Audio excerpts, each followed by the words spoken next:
I probably won't call on people generally, but I want to ask Marion Ball to start the conversation going. Because this question is, what one piece of advice would you give to women coming into up the path behind you? Well, that's a wonderful question, and thank you for the privilege.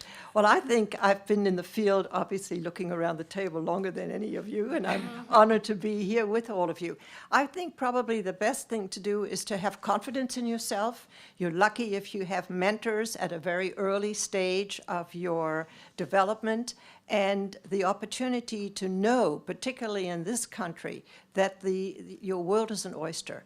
You have every opportunity that has never been there before. When I went to high school and I graduated in 1957, and there were three professions that we women really were qualified, so to say, to enter. We could become a teacher, we could become a secretary, or we would become a nurse.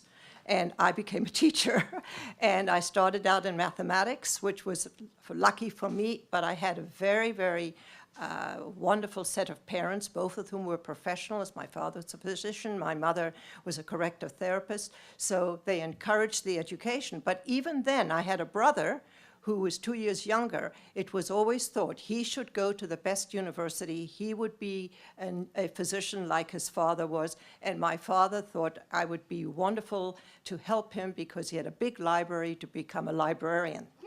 So the interesting thing was, both of my parents, however, when I studied mathematics, and that was just the beginning of when computers came into being. So I was very lucky.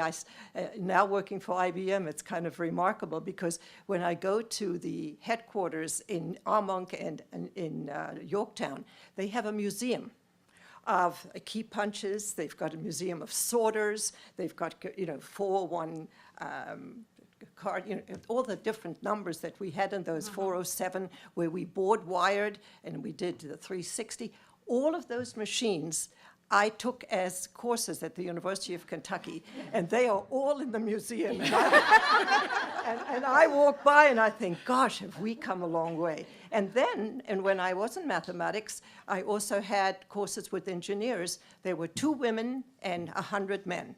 So I was just really lucky in having parents who supported me, even though I came from a European background with German is my main language at home, where a German father, loved his daughter. But whatever I did was okay. But my brother, boy, he was pushed to go to medical school, to go to Yale University, to do all the things.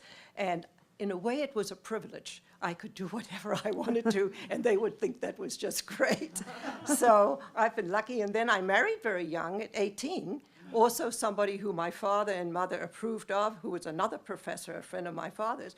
So when it comes to mentoring, that to me was the thing that made everything for me. I had mentors and my parents, and then a very caring, wonderful professor husband who was 16 years older than I am, who encouraged me and gave me incredible advice. I mean, I had mentoring, which I think that if I were to advise, if you can find a good mentor for the new generation, and you've got many more opportunities now than we ever had. I mean, you can be anything. You can be an astronaut, you can be a writer. You can do everything that this wonderful room represents. So I feel so privileged to have lived the life that I have had and having been a woman. And one thing I do have to say, the people that helped me the most were men, not women, which I hope that has changed. And I've tried in my own life to see how I could mentor women, because women in those days, I think, had to crawl up the ladder so aggressively that when they got there, they thought, you're going to have to do it on your own.